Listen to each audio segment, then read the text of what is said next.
Hello and welcome to the Ice Guys. This is the show that takes you into the world of the National Hockey League. Every game, every day, from a betting perspective. With pro sports handicappers, Ian Cameron, Alex P. Smith, and various guests from the world of hockey and sports betting. And now, here's your host, Ian Cameron.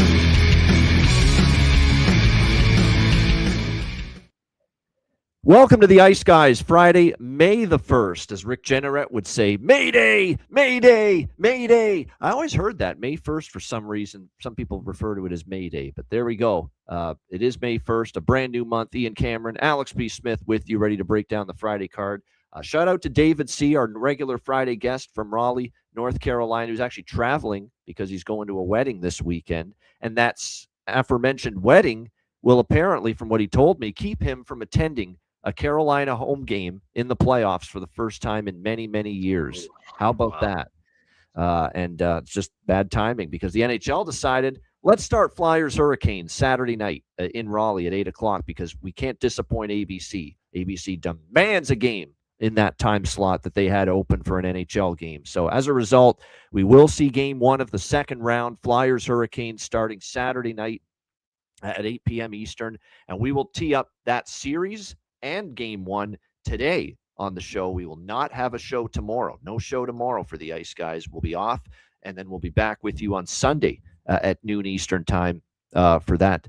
We could be talking game sevens in the first round. We could be talking more game ones in the second round, but obviously there will be games on Sunday either way. I'm already hearing that if there's no game seven Sunday, Colorado, Minnesota might even start Sunday with game one of that series. So either way, we'll be back with you Sunday. There will not be a Saturday show, but we will be back with you on Sunday. As far as last night, thanks to everyone that joined us on the BetCast last night, Patreon exclusive for Oilers Ducks. A lot of fun that was. But the night started before that with Dallas and Minnesota. And look, the drought is over. First time since 2015, the Minnesota Wild advanced to the second round of the Stanley Cup playoffs. And in one night, Quinn Hughes showed the Wild and Bill Guerin, the general manager, that he gave them a positive return on investment in just one game last night with his performance. He controlled the flow. He controlled the game, the plays he was able to make to get them going early with the first goal of the game. And look, I think I was accused of maybe overreacting a little bit, saying what a genius play Quinn Hughes made on the game-winning goal, but still, he saw a crowd of bodies in front of the net. And he figured if I put that puck into the crowd of bodies, there's a chance it hits something, hits someone, and maybe can find its way through. And that's exactly what happened on the eventual game-winning goal. And when you look at the Dallas Stars, even last night, for a large part of that game, it just looked like Minnesota was winning battles, looked faster, was able to get on pucks quicker. Again, 2 goals is all Dallas got, and one of them was on the power play. Another game with just one even-strength goal for the Dallas Stars last night. And it's just there was not enough from Dallas. They looked like a worn-down team, a little bit ragged, a little bit fatigued, and possibly because of consecutive conference finals appearances. We saw that show up for the Dallas Stars, and we kind of saw that show up in Edmonton, which we'll get to in a bit as well. And to me, there was just from all indications, Mikko Rantanen was not 100% in this series, and you could tell he wasn't 100% because his impact on the series was certainly less than we've come to expect from Mikko Rantanen at this time of year. And Jesper Wallstedt, was excellent throughout the series. Let's give him a lot of credit and probably outplayed Ottinger a little bit. Not that Ottinger was the issue, not that Ottinger was bad, but just a little bit of an outplaying in net from Wallstedt in this series. But the difference was Minnesota shut down Dallas at even strength. And they made enough of their opportunities compared to the Dallas Stars. And I felt they looked like the quicker team, the deeper team. And as a result, the Minnesota Wild are moving on to the second round of the Stanley Cup playoffs. And like I said, for the Dallas Stars, there's going to be a lot of soul searching. For me, we still love Haskin and Lindell, the top of their defense, Ottinger and net. But there's questions about you got to improve the bottom six. Arttu Huru gave you nothing in this series. Oscar Beck gave you nothing in this series in the bottom six. We like the defensive forward that Radek Faksa is, but not a thing offensively from him. I thought Blackwell was the only above average bottom six player in this series for the Dallas Stars on their forward group, but and just not enough from them. Meanwhile, you got your Michael McCarrons of the world, that scored some big goals in this series for Minnesota. So, there's definitely going to be some questions about the bottom of the roster, improving that. Where's the development at for some of these kids? Like, I feel like, Alex, we've seen Oscar Beck play for Dallas for a while. I haven't seen this kid get better. I haven't seen Yeah. this kid develop. What's going on here? Can he just not really play at the NHL level, at the level that Dallas hopes for? Like, there's some questions that need to be asked right now about where they're at with some of these young guys that were in the bottom six that were supposed to be ready to step up, ready to help the big guns. What do we make of Jamie Benn too moving forward? And those guys, they didn't obviously help make the big guns. What's his future moving forward? So there's questions to be asked. Do you have the right coach here? Because now with that loss last night, Glenn Gulletson is now 0-2 in playoff series as an NHL head coach, and he's 2-8 in Stanley Cup playoff games as an NHL head coach. Can you win in the postseason in the big spots with Glenn Gulletson? That's another thing that is going to require some evaluation here. And Jim Nill's not absolved of blame. I think it's nuts hearing people say fire him. That's ridiculous, considering he's done. Now, this was not his most stellar this was not his most stellar season as far as trade deadline, what he did, off-season activity, what he did. And I think it hurt Dallas a little bit, but you can't just say one bad year overrides 10 great years of building this team up to the point of continuously every year being a contender.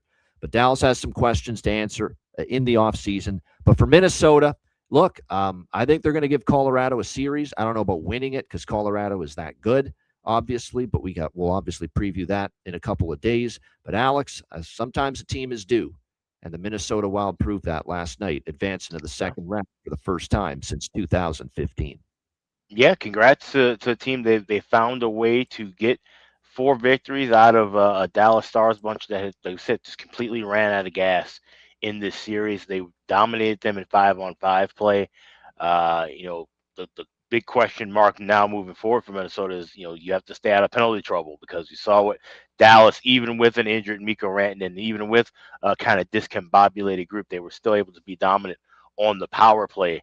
We know what Colorado can do, and you give them a 5-on-4 advantage or a 5-on-3 advantage. It can get ugly in a hurry. But that's a huge win, huge confidence booster for guys like you said, like Quinn Hughes, who have been kind of quiet in that series and end up getting 2 goals. Should have gotten 3. We talked about that last night. That goal by Vladimir Tarasenko was a shot from the point from Hughes, but Tarasenko tipped that one in and cost me and some of us who had that 3 goals in the series up as high as 50-1 in that ticket. That would have been a nice little cash, a nice consolation for how Dallas ended up blowing the series. But Dallas, like I said, tons of questions heading into this offseason, more than even last year after DeBoer got fired. Yeah. Which that should be. You shouldn't have more questions than that, really, when you're talking about firing a coach after a fairly successful season. But like you said, here you are with Glenn Gulletson. Not so much, okay, fine, you've lost 2 playoff series in the times that you've been there, but the fact that you didn't have this team ready in game 1 at home. You didn't have this team ready to roll in game 5 at home. 2 of the most pivotal points within the series, and your team wasn't ready at home. That's unforgivable. And when you got veteran guys like Jamie Benn, who, like I said, his game has been up and down for years now, especially in the postseason. We've seen him do more dumb shit to hurt his club than help his club by wearing that C on his chest the last few years. And now with him getting older, you've got other guys that are free agents. Dallas needs a retool, and they need a really good job of a retool, because the next step will be a rebuild. Because like you said, for as well as they've drafted and as well as we've seen some of these kind of prospects come through the organization that Jim Nill has picked up, you got guys like Oscar Beck. He's a perfect example of maybe some of these guys aren't ready for prime time, and maybe some of these guys aren't going to be the players that you need to slot into these important roles with this organization. It's something that, teams like the Blackhawks are going to have to deal with in a couple of years. Teams like Pittsburgh have had to deal with in years past. When you develop so many prospects and you develop these guys and you have to try and find where to slot. Everybody can't be a top 6 guy. Some guys have to develop in a bottom 6 role, but you have to change your game to still be efficient as a bottom 6 player. You still have to bring that offensive punch at times. You still have to be able to block shots. You have to fill your role, whatever your role may be. And so it seems like maybe there's a lot of guys who thought they were going to be, playing with Ben and Sagan, and now here they are, once they get up to the big club, here they are, third liners, fourth liners, and they don't really know what to do in those spots. So there's question marks with Neil. There's question marks with Gulletson. There's question marks with this franchise. It seems like the door for them to win a Stanley Cup is closed. Maybe they can still make a run within this Western Conference, playoffs over the next couple of years. But with the way that teams are growing now, the changing of the guard in the West with Anaheim, San Jose, Chicago's getting better, Utah's getting better. You've got clubs that can, push some of these old guard teams away.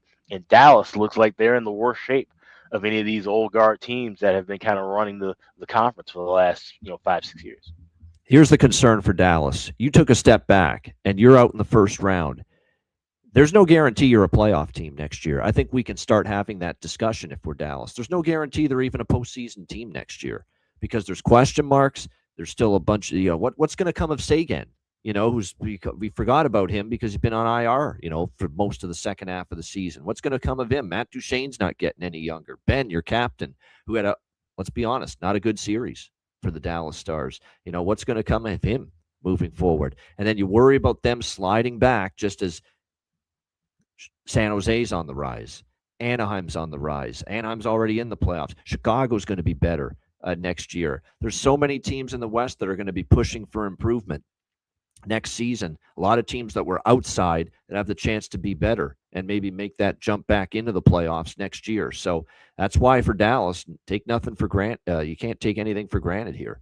You've definitely got some hard decisions to make. And yes, I'm looking forward to Colorado, Minnesota. That we'll talk about that series more in depth. It's one of these deals where at the moment I kind of feel like for Colorado, this is a huge step up from LA because I think you can't even compare LA and Minnesota. They're in a different stratosphere as far as quality of opponent. And I think Minnesota will push Colorado, but at the end of the day, I kind of still feel Colorado's the superior squad will find a way to win, but we'll get into that series more in a couple of days. And then the other game, congratulations to the Anaheim Ducks. And I'll tell you what, I gave out Anaheim best bet on the show yesterday. I was a little nervous about it. I wouldn't have been as nervous about it if I had heard about that Joel Quenneville Game 6 closeout stat. My goodness. I mean, I think it's 13. What is he now with after last night? 13-1 now. 13-1. That's what I was going to say. Yeah, 13-1 in Game 6s for Joel Quenneville. And the Game 6 Wizard does it again. And the Anaheim Ducks eliminate the Edmonton Oilers. It will not be a third straight trip to the Stanley Cup final for the Edmonton Oilers as they get bounced by the Anaheim Ducks. And, that game was a microcosm of the Oilers season from start to finish. Defensively, not quite good enough. Goaltending, not quite good enough. Depth forwards, not quite good enough. Although I would keep Podkolzin, Kapanen, those guys out of that conversation because those guys had a great series for the Edmonton Oilers. And let's be honest, Anaheim did benefit to a certain degree from a banged-up, mangled, injury-riddled Edmonton team. We're talking about their top three centers, Connor McDavid, Leon Draisaitl, Jason Dickinson, all dealing with injuries in that series. But I'm not totally convinced the result would have been different had Edmonton been healthy, because at the end of the day, they struggled defensively with Anaheim's transition all series long. They had issues with it. Their penalty kill was flat out horrific in this series, and Anaheim's power play made chopped liver out of that Edmonton Oilers penalty kill from start to finish. And Leo Carlsson has arrived, folks. Another 3-point game for him last night. He was absolutely spectacular. I thought he did as good of a job defensively against McDavid and Draisaitl, the likes of those two players. He's so good at that end of the ice, too, to go with the offensive skill set. Troy Terry had a great series, and he'd been there a long time. He's now a veteran, Troy Terry, and you could see he played like it in that series. Alex Killorn's veteran leadership, meant a lot to Anaheim in this series for all those years winning with Tampa Bay. That paid off for Anaheim. I thought Kuki had an incredible series. He had a point in almost every game in the series. Jackson Lacombe from the blue line for the Anaheim Ducks. Dostal was the better goalie than either goalie that Edmonton had in this series from start to finish, Ingram or Jari. Give Cutter Gauthier, of course, phenomenal as far as one of the best releases in the NHL, just a pure bona fide sniper and goal scorer in the league. And just a ton of speed and youthful enthusiasm. And we saw it on display. And a great coach, a legendary coach, a Hall of Fame coach, only second to Scotty Bowman in all-time wins in the NHL. That helps as well. And the moment Anaheim turned this shit around was the moment they decided to be the brave souls in the league and say, Joel Quenneville should be our coach because he can flat out get it done. Put the stuff aside, for as unfortunate as it was with Kyle Beach and all that back in the day, let's not make it sound like Joel Quenneville is the only person to point the finger at for that whole thing. Everyone shares some blame in that. He's paid his comeuppance for it. He's paid his penance for it. The fact that finally Anaheim at the break, and give Verbeek credit for this, had the guts to say, you know what, Joel Quenneville can turn this thing around and put us in the direction of not only making the playoffs, but contending for Stanley Cups. I don't know if we all saw it this quickly, that they'd win the division, or make the playoff. Actually, they didn't win the division, but get into the playoffs, win a round. I don't know if we ever saw that this quickly for Anaheim, but it speaks volumes about what Coach Q's done. You can tell the team is tight-knit group. They're fun to watch. I was petrified, Alex, coming into the series. They had lost their way defensively. I don't know how they found it again, but they did. And last night they showed it. They kept Edmonton down, and they protected that lead once it got to 4-2. It was 4-1. Edmonton made it 4-2, but that's as close as they got. And Anaheim was able to put it away. So congratulations to the Anaheim Ducks. And, what can we say about Connor Ingram? It was another game where he was great in Game 5 and to step back last night in Game 6. That's been the story of the year for Edmonton. No consistency, not able to put it all together one game to the next. String good days together. That was an issue all year for Edmonton. And then the damning comment that Connor McDavid made in his postgame last night, and this is the one that stands out. We were an average team all year. And when you're an average team with high expectations, you're going to be disappointment. You know what that is? That's shots fired at Stanley Bowman. That's shots fired at the Edmonton Oilers front office. That is Connor McDavid screaming from the mountaintops. You didn't give me a good enough forward group, especially in the bottom six, who did bupkis in this series offensively. Nothing for Edmonton. You didn't do a good enough job improving our defense so that we could do a better job defensively against a high-powered team like this. And it was still the same old, cast of characters making the same old mistakes for Edmonton. You didn't give us a legit number one goaltender to roll with. And that's basically the biggest indictment of all these McDavid seasons with Edmonton. They have not once had a bona fide true blue number one goalie that I can hang my hat on and say, he is the guy that we can ride to a Stanley Cup. Skinner was never that.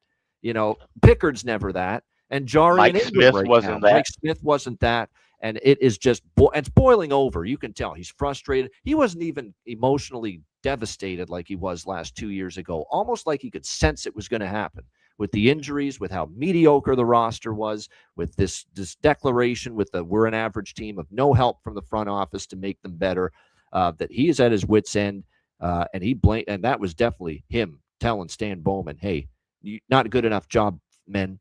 You better shape up and make this a better roster around me. That was a good old from the 90s. Rick Astley had a hit song. All that I need is a cry for help. Cry for help. That's what that was from Connor McDavid last night.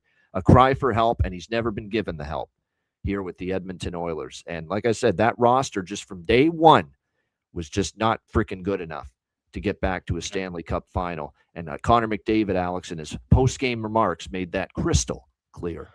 Yeah, and it's funny because these are two teams that we looked at going back into the beginning of the season, and there were a lot of people who said, "Oh, they liked Edmonton to run it back for a third year." We said, "Well, that just doesn't seem to be feasible, just off of the way that in which that they lost those last two series. That's just hard to do mentally, but then physically as well, keeping guys healthy. Losing Leon Draisaitl for as many games as this team did hurt a lot."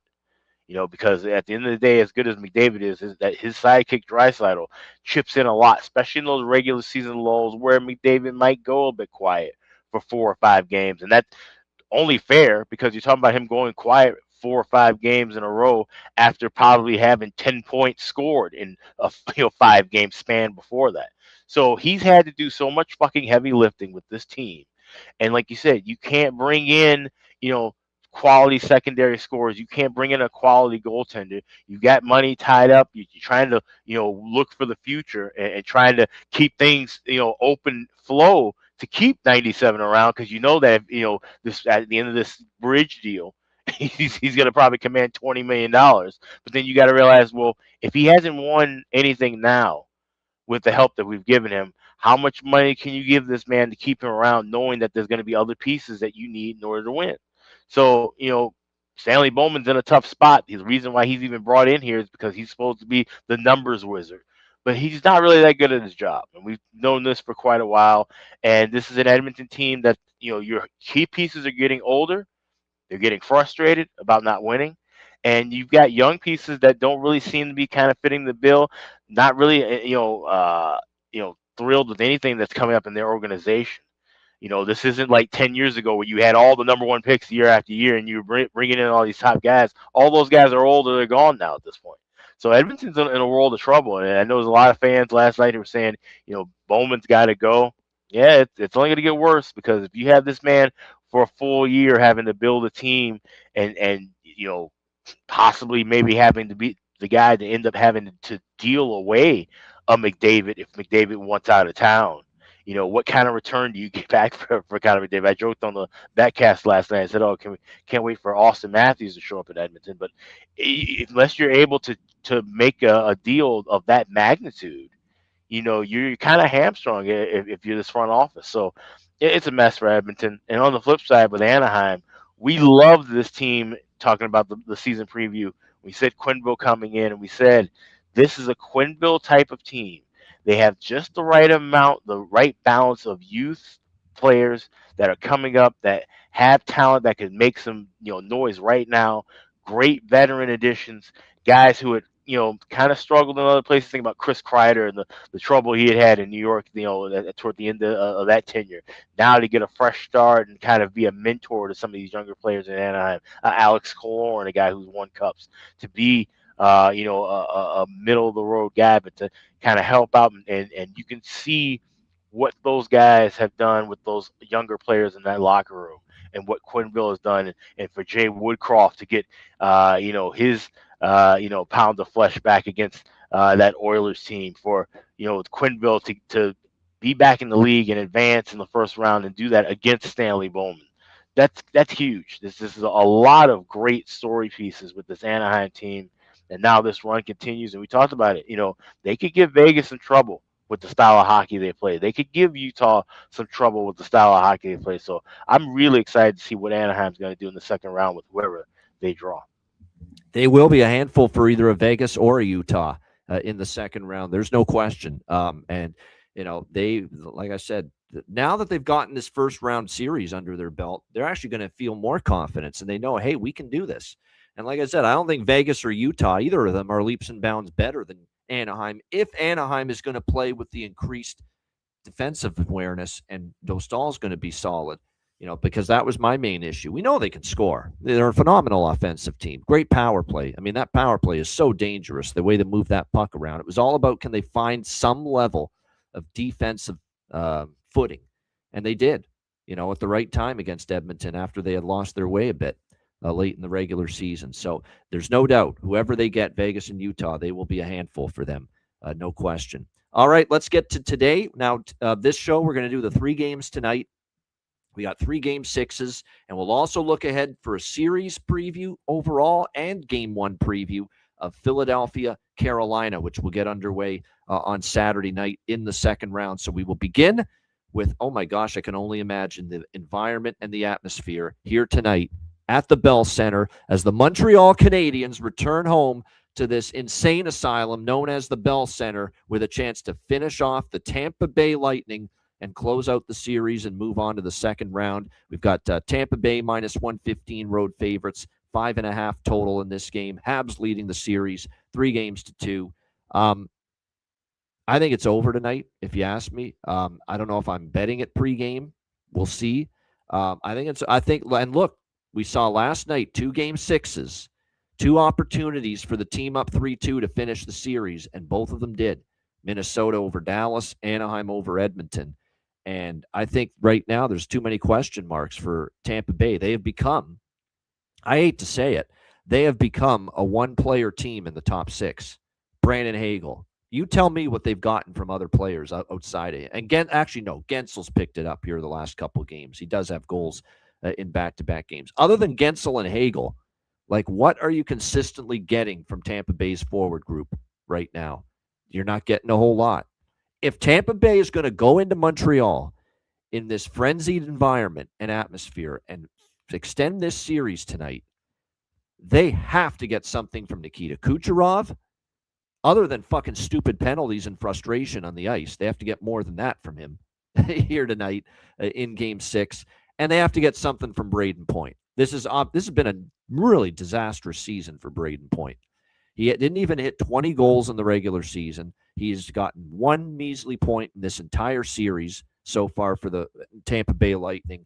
Those two players have been players that have carried this Lightning team in the past to some of the successes they've had. And at times you can't find them with a telescope in this series. Braden Point, Nikita Kucherov have to deliver, have to step up, have to give them something. 1 point and 1 goal for Braden Point in this series is not good enough. It's just not. Nikita Kucherov in this series, dumb penalties and frustration on the ice, and just 3 points overall here in the series to this point. That's not good enough either right now. Actually, just 1 goal in the series. He does have, actually, in fairness, 6 assists. Yeah, 6 assists in the series. 5 assists, and 1 goal, but just the 1 goal in the series. And last game in particular, I mean, it was just a brutal game for him. He's still got to be better. This is a guy that can put 2-3 points on the board in a game in his sleep. So he still has to be a whole lot better here for Tampa Bay. And another thing, too, while I'm really focusing on those two guys needing to step up their game, it always helps at this time of year if you can get something from your third line and your fourth line. And right now, Bjorkstrand, Gonsalves, my guy Nick Paul, where the hell are you, man? We got to put an APB out on you. Corey Perry's had a quiet series. There's just too much taking up space in the third and fourth line right now for the Tampa Bay Lightning. So there's issues right there. Meanwhile, you look at Montreal, and I think what's really giving you confidence and belief if you're a Habs fan is that in spite of, Tampa's down in this series with those couple of their big guns not performing. Cole Caulfield's not done much at all in this series, and you're still up 3-2. Suzuki's been great defensively, excellent defensively in this series, but he is a capable offensive player, and even he's had a bit of a quiet offensive series. He does have 5 assists, 5 points, but not a goal yet from him in this series. But he's been great defensively. So I'm not going to be too hard on Suzuki. Slavkovsky had the brilliant start to the series. He's kind of cooled down a little bit. But suddenly you're getting the third and the fourth line that isn't doing much for Tampa. It's doing something for Montreal. Josh Anderson, look what he's done in the series. Brendan Gallagher enters the lineup, scores the first goal the other night in Game 5. He's down on the bottom 6. Tessier, Bolduc, Kirby Dach. You can make an argument that was their best line in Game 5, and that's their third line. Bolduc, Dach, and Tessier, who, of course, had the game-winning goal in Game 5. You're getting something from the bottom 6 for Montreal. You're getting offense. You're getting production. You're not getting that from Tampa Bay. That's a huge difference maker in this series. So this is Montreal or nothing for me. I'm going to maybe try to see if Tampa maybe gets on the board first, which could be the case, and maybe get a better live price with Montreal. But it's Montreal if I were to bet this thing. 5.5, it is an elimination game. We have seen this series tighten a little bit here the last couple of games. I'm hearing from, Tampa Bay saying, we've got to try to be a little bit more aggressive at 5-on-5. It is 4 straight unders, I should point out, in this series, and all of them 3-2 final scores the last 4 games in this series. So, I'm kind of lukewarm on the total. I could only look over at a 5.5.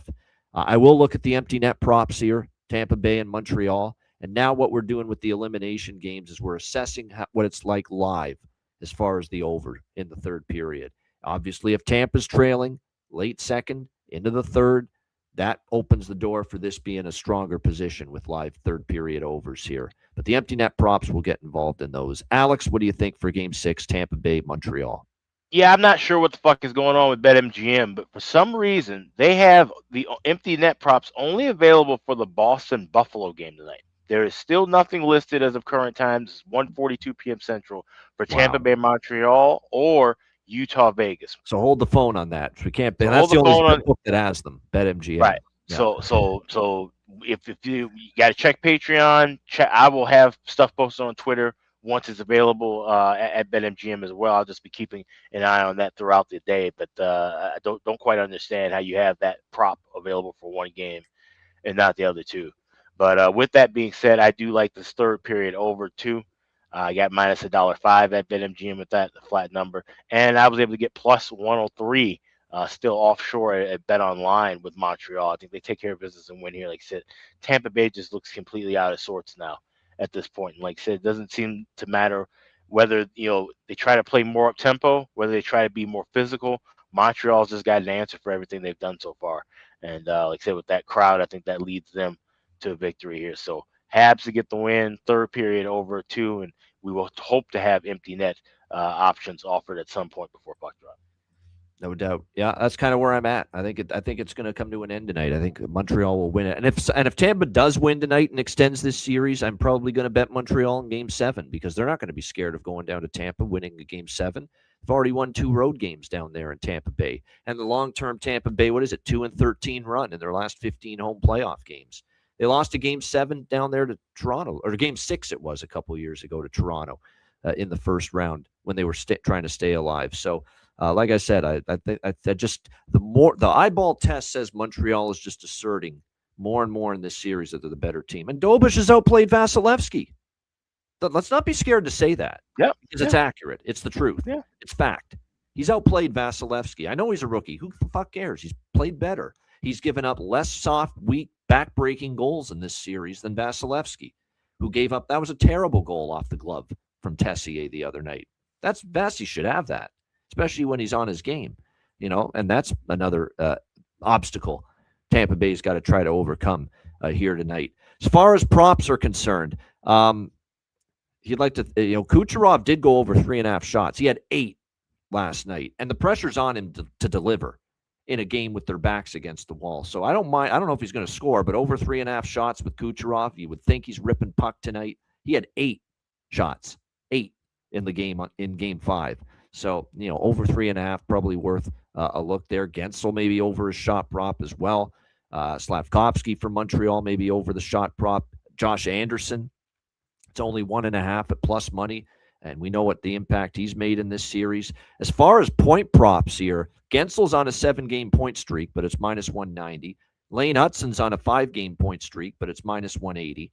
Big prices. Here's where the value is as far as point props. Alex Tessier and Bolduc are on 3-game point streaks, and Tessier is like plus 170, and Bolduc is plus 180 to get a point. I mean, I told you that line's been great since Marty put it together. Doc, Tessier, and Bolduc. They've been excellent.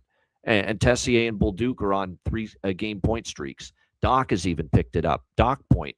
That whole line to get a point is great value. Plus 170 for Alexander Texier, Zach Bolduc plus 180, and for Kirby Doc, it's like plus 280 for him to get a point.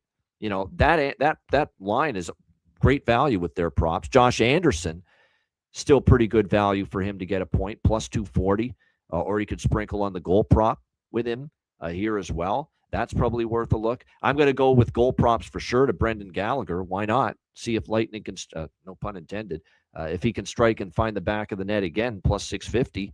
Tessier, goal prop value. Doc, goal prop value. That line, like I said, that's kind of what I'm interested in here. Slavkovsky could be a big game player. So if I was to go for one of the big guns for Montreal, I'd probably look toward Slavkovsky here. But those are definitely some of the props that I have my eye on here when it comes to Lightning and Habs. And maybe Dobish over saves tonight because it did go over his saves prop with the 40 save performance against Tampa Bay in Game 5. I could see Tampa throwing a lot of pucks there, backs against the wall, facing elimination. So maybe it's another night to go to the well with Dobish over saves. All right, let's go to the Beantown, the TD Garden, Game 6, Buffalo and Boston. Sabres minus 120 road favorites, 5.5 the total. Buffalo with another chance to try to close out this series. Yes, Boston is at home, and in the regular season, they were a great home team. No question. And we backed Boston a lot at home this year, but in the playoffs, they're 0-2 at home. And in their last 12 home playoff games, the Boston Bruins are 3-9 in their last 12 home playoff games. And that is definitely not a good track record. And off the top of my head, and I think Alex and I had a discussion about this previously, how many times do we remember seeing in recent years, here's Boston's season coming to an end at TD Garden in a tough playoff loss and seeing them get eliminated at the Garden? It's happened a lot lately the last few years, and I'm going to say it happens tonight. I think Buffalo puts an end to this. I know Boston's talking to a man. We owe the fans. That's why we wanted to play well and find a way to win Game 5 again in Buffalo and extend the series. They could say that all they want till the cows come home. They're still not the better team in this series. They're relying on Swayman. Buffalo's been an excellent road team. Alex Lyon, their goaltender in particular, has been even better on the road. They dominated Boston for the most part in those two, especially Game 4. I know there's that again, they're all saying it. We wanted to win in Buffalo to get it back to Game 6 at the Garden because we owe the fans a better performance on home ice. And yeah, I don't think they'll be as bad as Game 4, but I don't think they're winning this hockey game. And I think Buffalo is going to advance tonight. They've been too good of a road team. So give me just Buffalo minus 120 here in this game. I think they're going to get it done. 3-9 in the last 12 at home for the Boston Bruins. I think the Sabres step it up. I'm not that concerned. I'm not that worried for them after the overtime loss the other night against the Boston Bruins. I think it's their time to step up and put this thing to an end. Buffalo for me, minus 120. Alex, what do you think? Sabres, Bruins. Yeah, I agree with you. I got Buffalo minus $1.17. I also have empty net goal plus 125 and Sabres to score empty net goal plus 290. Like I said, there's only two options that are available at BetMGM right now at the moment. And like I said, I trust in the resiliency of the Sabres team. We've seen them bounce back from spots that would normally crush them. We've seen them winning games that normally they wouldn't be, kind of falling out of favor of. And like I said, this Boston team, the home woes, the home winning that we saw in the second half of that postseason have turned into the home woes, like I said, in these last two playoff games. And I just think the Bruins are kind of ran out of steam. It's a team, like I said, with Ottawa as well, one of those wild card races. That race took a lot out of a lot of those teams. A lot of those teams had to play some high-octane playoff-style hockey much earlier. And, Buffalo, I mean, they've been kind of playing that same style for maybe over 2.5 months at this point. But they've been winning those games. Boston, we've seen them struggle on the road and then have to win at home. And now they just think that the steam has run out. This is the time for the Buffalo Sabres to get the job done, take care of business on the road, play this like a business trip, score early, take that crowd out of it, and then advance to the second round. So I like Sabres money line. I like Sabres empty net goal and empty net goal in the game. Yeah. Oh, yeah, the empty net props, too. Absolutely. 100%. And we'll evaluate, and if Boston's trailing late second, third, live third period overs for sure. Probably sprinkle on the third period overs pregame in all the games tonight. But like I said, we're keeping those bets very, very minimal. And we're going to, with the purpose and the point of adding to it if the situation dictates, where we've got the team that's facing elimination, trailing in that latter part of the second period. As far as props here for Buffalo and Boston here tonight, I'm just looking at the point props here. Zucker, I think Zucker point prop, goal, assist, point. I think he's a guy you can count on for Buffalo tonight. Veteran guy. He's been to these wars before in the playoffs. So Zucker point plus 120. Elias Lindholm's actually stepped it up for Boston. He got a point last game. He could be someone worth looking at. I still think as far as Buffalo, Krebs, we've talked about these players all series. Peyton Krebs, Josh Doan, Zach Benson. All these players, I think, still are undervalued for Buffalo, especially on the road. Remember, I went to the well in Game 4 of this series with all those player props, with Doan, with Benson, and they all rewarded me. And Josh Norris is back in the lineup tonight. Good timing for him to return because Noah Ostlund, who was on that third line, is out. Josh Norris is going to end up going back in on that third line. So Josh Norris, Doan, and Benson. I like that line. I like Zucker props. I like Peyton Krebs still with good value, playing with Tage Thompson and Alex Tuck. I know Buffalo fans think Tage Thompson could step it up another gear. We'll see if he does tonight. I have that weird feeling we're going to hear from Tage Thompson tonight in this game in a potential closeout situation as this. And as far as, like I said, goal props, Maybe the captain again, Rasmus Dahlin, who got Buffalo on the board in Game 5, plus 4,850.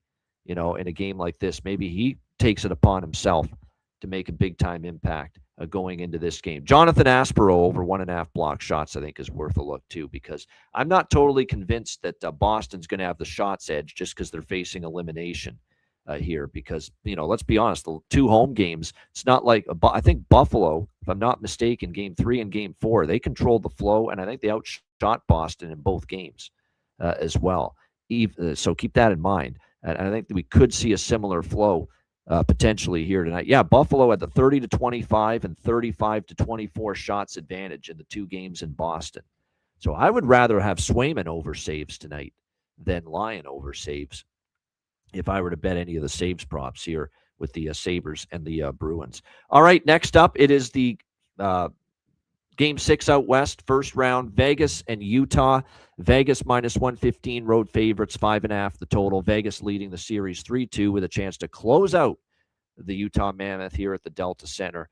So I kind of think Montreal is going to wrap it up against Tampa. I'm even more bullish on Buffalo wrapping it up tonight against Boston.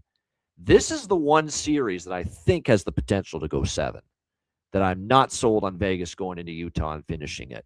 And it's because when I watch this series start to finish, this has been a dead even series for the most part. And if you look at Game 5, which Vegas won in double overtime, even in that game, Vegas is down 4-3, and they're less than a minute away from being down 3-2 in this series, and Utah having the chance to close this series out tonight in Game 6. But Skorofeyev, as we call him, Pavel Dorofeyev with the hat trick, he ended up getting the game tied as far as in the final minute, and it was on his hat trick goal that he tied the game in the final minute. And then, of course, Brett Howden shorthanded in double overtime to give Vegas the victory 5-4 at T-Mobile Arena and send this back to Game 6 with a chance to clinch. But this is not going to be easy for Vegas. Delta Center's been a pretty good home crowd for the Mammoth in this series. They've been into it. They've been raucous. Their transition game has given Vegas fits. We've talked about that repeatedly, how much of a struggle it's been for Vegas to defend odd man rushes, transition offense from Utah in this series. Lawson Krause has made an impact. Dylan Gunther's made an impact. Logan Cooley's made an impact. Kyler Yamamoto's played a solid series. They've gotten the likes of Michael Carcone chipping in on the bottom 6. They have had their issues defending this Utah attack and some of that speed. That's been a concern. And, now you're going to see Andre Tourigny for Utah get last line change, which is probably going to be a benefit for this Utah team. And remember, we've been here before with Utah, too. When they came home from Vegas the last time, they came out of the gate storming in that 4-2 victory. They got the 2-0 lead in the first, and then they ended up rolling from there and getting a 4-2 win in that game. Game 4 in Utah could have went either way. Vegas had that expected strong start after losing Game 3. And yet a 3-0 lead was erased. Utah took a 4-3 lead in Game 4 in this building before Vegas came back and won the game in overtime. So the point is, Vegas is this close to being down 3-2. This close, like real. The margins are so thin in this series. They're that close to being down 3-2 instead of being up 3-2. So I'm going to do a couple of Utah bets here. I'm going to go first goal, first period, Utah. I'm going to go goal in the first period, Utah. As well. And I'm also going to go with Utah full game money line here. I think we can push this back to Game 7. We're due to have one Game 7. I can't see every series here in the first round ending and all these Game 6s ending in exactly 6 games. Something's got to go to Game 7. Maybe not, but I just think one of these has to eventually get to a Game 7, and I think this one could be that series. So I'm going to go with Utah first goal, first period, Utah goal in the first period, Utah money line, empty net props. If we see them, Earth to Bet MGM. If we see them, empty net props. I am going to bet over 5.5. I mean, it's just every game's gotten to 6 for the most part in this series, except for one, and that was Game 2. Every other game has gotten to 6 goals, and 6 goals pretty easily. Now, I am concerned off double overtime because long-term the trend is under for games after a double overtime game in a series. But I think 5.5 is still just too low for this series, putting the total where it is. So over 5.5 as well. Do I sprinkle on the draw? We have had 2 overtime games in a row. between these two teams. I'm thinking about it. Haven't moved yet, but I wouldn't, fault anyone for liking the draw. We have seen overtime in 2 in a row here in this series. Alex, what do you think? West first round, Game 6, Vegas, Utah. Yeah, this is one like I said, I'm kind of there with you. It's not necessarily going to be a duck walk for Vegas to just go on and win in advance. I think Utah's going to put up a fight. So I'm with the third period overplays here. I got third period over 2 minus $1.20 at MGM, and then third period over 2.5 plus 152 at FanDuel. I just think we see high scoring action in that final period, whether it's Vegas with a lead and Utah trying to claw back, or even, they said Utah and Vegas kind of tied, where we've seen things been even back and forth.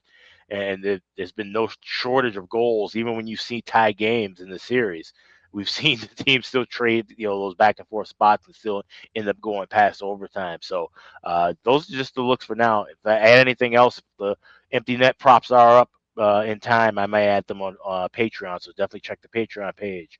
But as of now, pregame, I have third period over 2 minus $1.20 and over 2.5 plus 152. And it's over 2.5. It's over at FanDuel.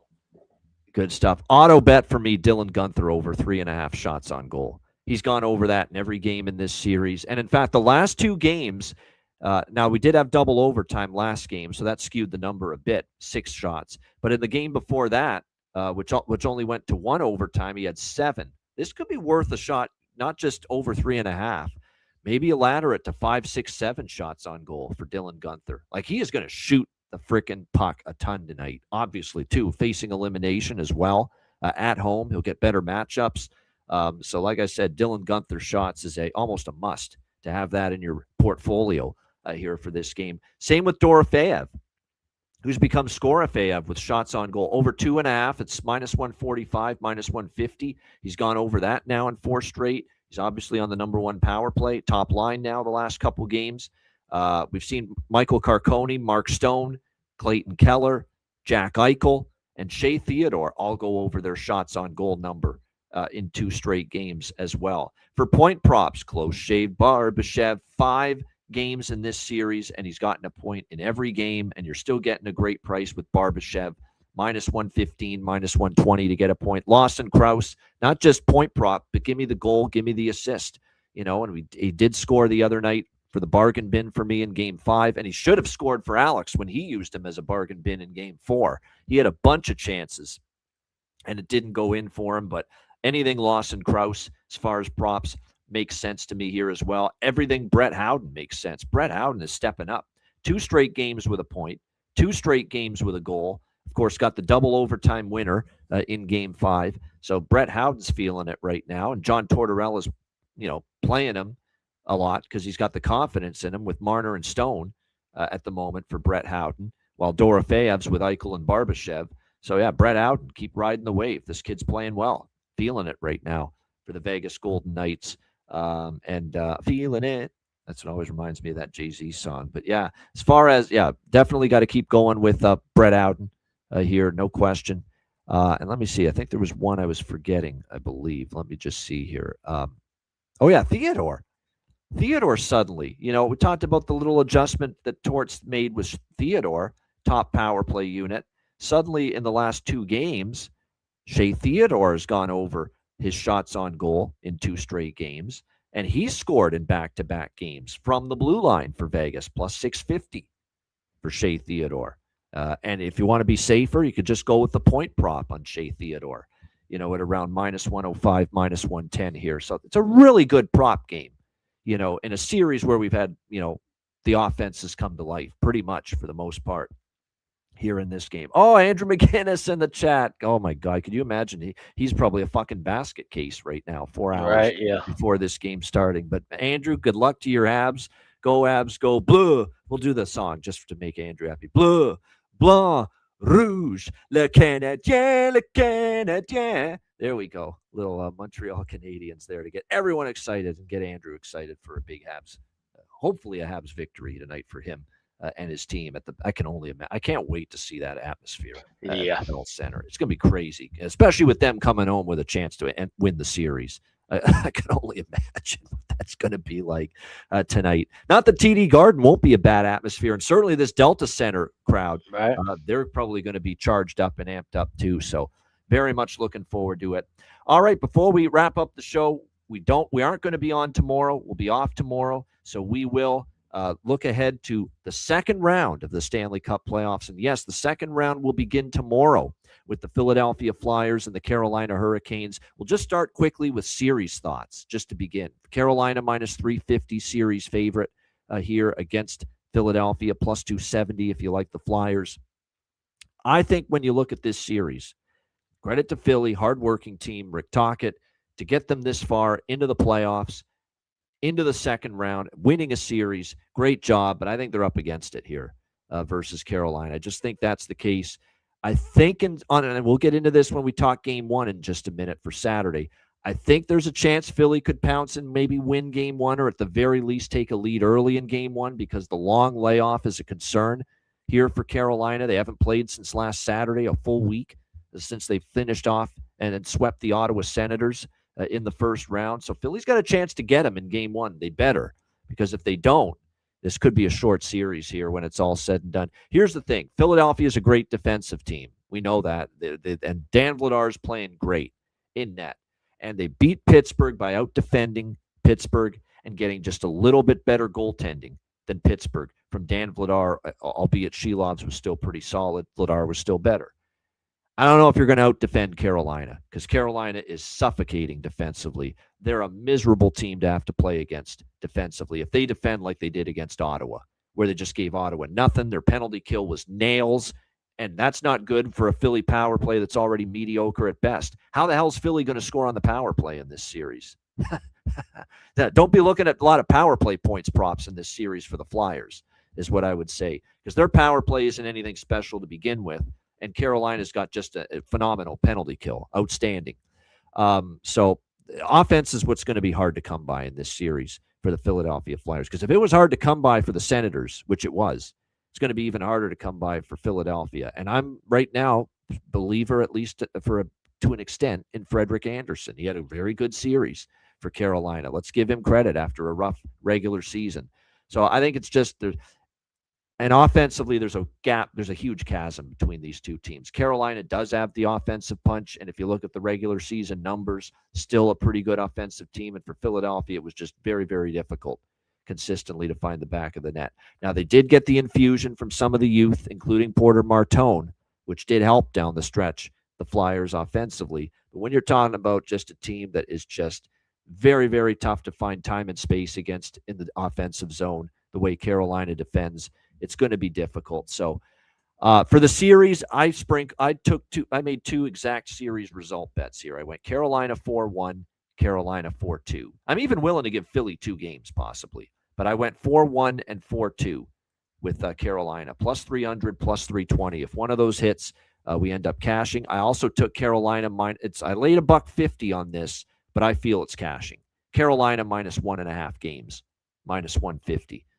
Because I think it's 6 at most, for Carolina to be able to win this series when it's all said and done. So Carolina minus the 1.5 games at minus 150, the 2 exact series results, and some player props. 1,200 is out there, plus 1,200 at Bet365 with Logan Stankoven to lead the series in goals. With the way he played in the first round, how can I not take a little shot with that? Plus 1,200, Logan Stankoven to lead the series in goals, plus 1,200. I also took, I think, plus 200 or so for him to get 3 goals in the series at FanDuel. Here's another sneaky one. He was snake bit. He didn't do much offensively, Alex, against Ottawa. Andrei Svechnikov. But all the expected goal numbers and the chances, he had a ton of scoring chances, a ton of looks. And when you're talking about a talented finisher, a good goal scorer in this league, eventually the worm will turn and the puck will start to go in for you. And I think that could be the case for Svechnikov for the Carolina Hurricanes in this series. So I'm interested in everything Svechnikov. The FanDuel, over his total goals for the series prop. I like that quite a bit. And I also think the dabble in the most goals in the series with Svechnikov is worth a look. It's not as good of a price as Stankoven. It's only plus 900. for Svechnikov to lead the series in goals, but I like it.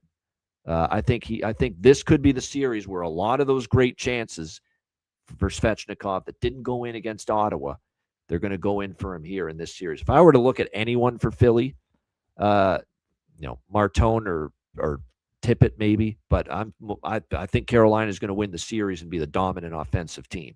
So that's why I'm sticking mostly to Stankoven and Svechnikov here to lead the series in goals. And David, by the way, I told him, if you want me to mention anything you like on the show, I will. He likes the Carolina -1.5 games as well. And he likes Taylor Hall to be the leading point scorer in this series.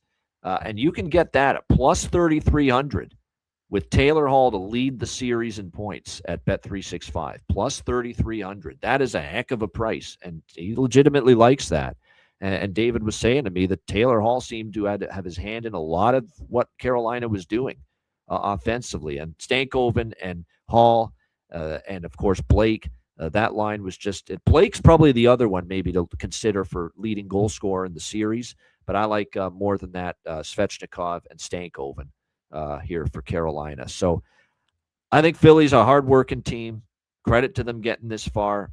But I just think, Carolina can just do everything better than they can. They can defend better than they can. Anderson can probably match Vladar, especially because Anderson doesn't see the high danger chances that Vladar often sees for Philadelphia. And, of course, offensively, it's just Carolina's got more game breakers right now than Philadelphia. Not to mention the penalty kill is so good. How the hell's Philadelphia going to score on the power play in this series? So I've got Carolina in the 5 or 6 range in that number of games. Alex, overall thoughts, Philadelphia, Carolina. Yeah, like you said, Carolina does everything Philly does just a little bit better. And when you have that in a series matchup, and especially when you're talking about a Carolina team that has been fighting and clawing year after year, trying to get over their hump of getting past the Eastern Conference final and getting to the Cup final, and a Flyers team that, I wouldn't say it's completely happy to be here, but, you've gotten to this point, you've won a series. I think the experience is going to play out here for Carolina. But I think with those days off, 7 days off, Philly has a chance to win game 1. So I like Flyers to win game 1, Hurricanes to win the series, plus 320. We'll talk about a couple things that I like as far as game 1 goes as well. But I'm right there with you. We were talking about that last night with Andrei Svechnikov, how he got kind of snake bit in that first round series. It's only plus 120, but 3 or more goals in the series over at FanDuel. I will take a small shot with that as well.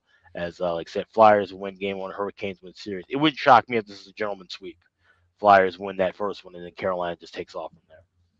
Actually, that reminds me, I actually bet correct win order. There we go. Correct win order. I actually bet it exactly as you just stated. Game 1, Philly, and then game 2, 3, 4, 5, Carolina, and that's plus 1,600 at FanDuel. 16-1 for that. So I did got a lot to go our way with that, but I did get involved with that. Philly game 1 and Carolina every game the rest of the way after that. So there you go.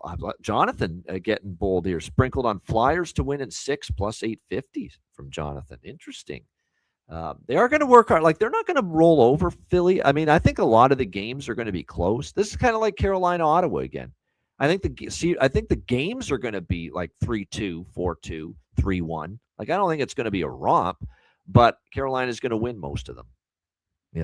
That's the way I see. They're just going to make that extra play, have that extra goal that Philly can't get, and that's going to end up being the difference when it's all said and done. All right, we'll segue right into game 1, which will be Saturday night at Lenovo Center in Carolina. For game 1, we've got Carolina minus 210 home favorites, 5.5 the total. We'll keep it brief. Philadelphia first goal, first period. Philadelphia goal in the first period. Philadelphia first period money line. Small sprinkle on full game money line, but much smaller on full game. This is more a first period centric bet, and it's very simple. Carolina's been off for a week. They need a period to get their legs under them, find some traction, get some rhythm, get some flow into their game. You could argue that Philadelphia is off an emotional overtime win against Pittsburgh to finish off their rivals, but I still think this is a better spot for Philly early in the game in game 1 than it is for Carolina. I think they have a chance to pounce early. I think there's a chance they get on the board in the first period. It's worth a shot. It's a great situational bet. I'm going to be doing the same with Minnesota against Colorado in game one. Minnesota early, get on the board, take advantage of a rusty, out of sync Colorado team in that first period, being off for a week. Same thing here with Philly and Carolina. Small dabble in the full game, but I could see Carolina still coming back and winning this game too. That could happen. But I think early out of the gate, first 20 minutes, that's a Philly period, in my opinion, to take advantage of it. And I'll bet it accordingly to do just that. Alex, what do you think for game one, Philadelphia, Carolina? Yeah, I was able to grab already first goal of first period for Flyers plus 165 at BetMGM. Waiting for that first period, just a goal in the first period with Flyers. I haven't seen that market pop up yet. And I also like over at MGM too, Flyers money line parlayed with the over 4.5 plus 240. I mean, we already have it by de facto just Flyers game one because of how we bet with the series. So that's just kind of a little bit of an add on there. Knock that 5.5 down to 4.5 and tie it up with Flyers money line.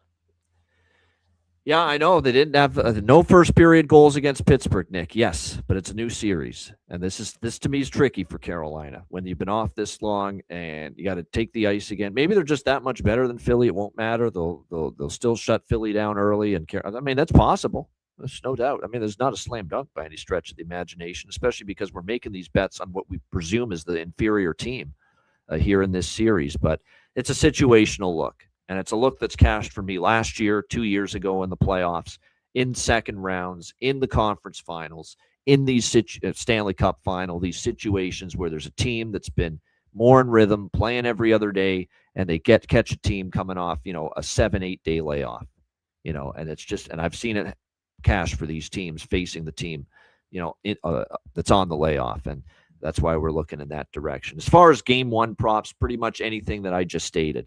Stankoven, think Hall, think Blake for Carolina. I think Svechnikov, too, because I think some of the chances he had against Ottawa that didn't go in the net, it's going to start going in the net for him here in this series. And then for Philadelphia, if you're going to trust anybody to make an impact here offensively, remember, Porter Martone got off to that red-hot start early in the series, kind of cooled off after that, but it would kind of be Martone, Zegras perhaps. We'll see if Alex Bump is back in the lineup. If he is, I'd be interested there. But, there's still some uncertainty what the lineup's going to look like here for Philly coming off the overtime game. And obviously, yes, to Perlo's point, even with the rust factor and the layoff, they're a shot volume team, especially at home. So I don't hate the idea of Dan Vladar over saves at all. He could still go over saves here in this game, even with Carolina coming off the long layoff. Again, an extreme shot volume team, the Hurricanes, on home ice. There you have it. Great stuff. Appreciate everyone tuning in. Hit the like button. Check out wizardsportspicks.com, NHL Stanley Cup playoffs, NBA playoffs, MLB, and more. Daily premium picks, long-term subscriptions available. During the spring and summer, I'm only doing Beyond the Lines now on Sundays, but you can still tune in and see that every Sunday on the Wizard Sports Picks YouTube channel. So check all of it out, wizardsportspicks.com. Still still top two in the NHL on the site, profitable in the NBA as well. So check it out at wizardsportspicks.com. And of course, patreon.com/Ice Guys, $10 per month, goalie charts, totals charts, daily betting card, sides, totals, player props posted each and every day on the Patreon page, and more betcasts coming up in the second round of the playoffs next week. Patreon exclusive. We'll also have one free-for-all betcast coming up here in the month of May. That will be dates to be determined. So check it out. Get on board. Again, your membership goes a long way to supporting the show and keeping it going long term. So check it out. Get on board for the rest of the Stanley Cup playoffs. Just $10 per month at patreon.com/Ice Guys. And also check out the Ice Guys store, iceguys.myspreadshop.com. It's springtime. It's playoff time. It's a great time to grab a hoodie, grab a T-shirt, grab a couple of caps. You can grab all of that right now at the Ice Guys store. That's over at iceguys.myspreadshop.com. He does, Robert. Aho does have good history against the Flyers, but and his price is plus 900 to lead the series in goals. I just like the idea of Svechnikov, who generated a ton and didn't get the results to show for it, at that price a little bit better than Aho, and I like the value of Stankoven at plus 1,200 more than Aho. It's not that he can't have a big series, but just some better options, I think, from a value standpoint with some of those series props. All right, bargain bin special of the night and best bets coming up right after we hear from our great Ice Guy sponsors.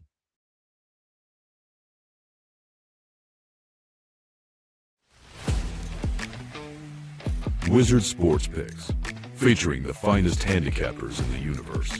Sharp insights, trusted picks, and relentless results. We strive to help you become consistent winners. This is Wizard Sports Picks.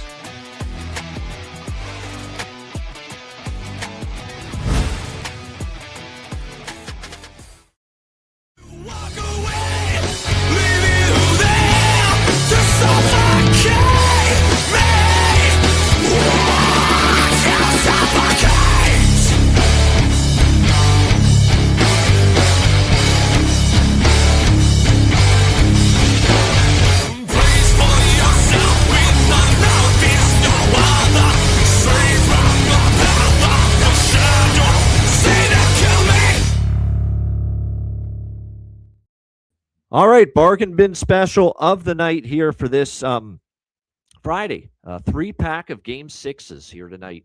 Looking forward to them all. Bargain bin special of the night. Alex, we'll start with you. What do you got for bargain bin special of the night?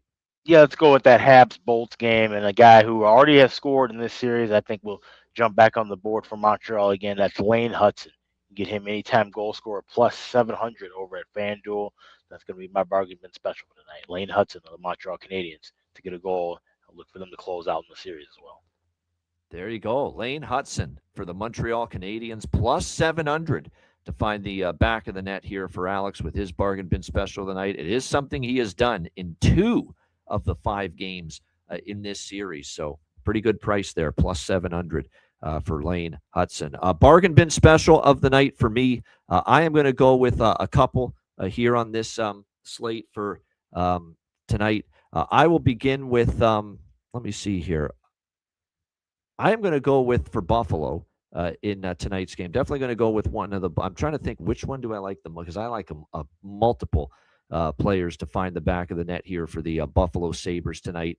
I think it's Josh Doan time for me, personally. I think it's his time here tonight to find the back of the net for the Sabres. He'll be playing with Norris and Benson. That line's had very good chemistry for the Sabres. It wouldn't shock me if it's more of the same here tonight. Plus 370, Josh Doan, Buffalo Sabres for my first bargain bin special of the night.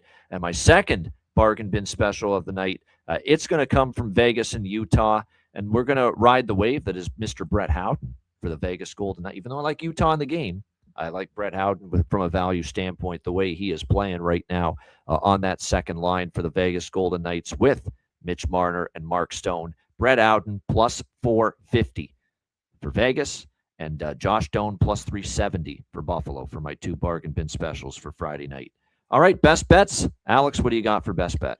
Let's go to that late game with Utah and Vegas. Like I said, I think we're going to see an onslaught of goals, at least in that final frame, to be in the third period. So give me the third period over 2, minus $1.20. That's flat 2 over at MGM, minus $1.20 with the Mammoth and Golden Knights. My best bet for tonight. All right, there you go. Good stuff. My best bet. Hey, we're rolling with sides all of a sudden with best bets. The sides have been hot for us the last couple of nights. We had Anaheim last night. We had Montreal at plus 150 the night before. We're going to go with another money line side here tonight, and we're going to take those Buffalo Sabres to wrap it up and get the job done against the Boston Bruins. 2-0 in this series in Boston. Boston on a dismal 3-9 skid in their last 12 home playoff games at the Garden. I think Buffalo bounces back, as they've often done this season, and they end the series here tonight. We've become used to seeing the Bruins season end with a home loss. Why not again tonight? Buffalo, minus 108 against Boston for my best bet here for this Friday night slate. All right, that's a wrap. We appreciate all of you joining us. Hit the like button. No show tomorrow. We are off on Saturday. We'll get some much-needed rest and be ready to rock with you again on Sunday at noon Eastern, and we will be previewing, who knows, will we see some Game 7s? Will we have some Game 7s to preview on Sunday? And if not, we'll probably be looking at the start of Game 1s in the second round in the other series. So either way, we'll be with you on Sunday Looking forward to it. A reminder, the Ice Guys is live 7 days a week, Monday to Friday, 2 p.m. Eastern, Saturday, Sunday, noon Eastern. If you can't watch the show live, download the Ice Guys podcast in audio form on all major podcast platforms, Google Podcasts, Apple Podcasts, Spotify, Stitcher, iHeartRadio, Amazon Music, and more. Download the Ice Guys podcast if you can't watch the show live. For Alex B. Smith, I'm Ian Cameron. Have a great Friday night and a great Saturday. Enjoy the games and good luck, and we will be back with you Sunday at noon Eastern for another edition of the Ice Guys.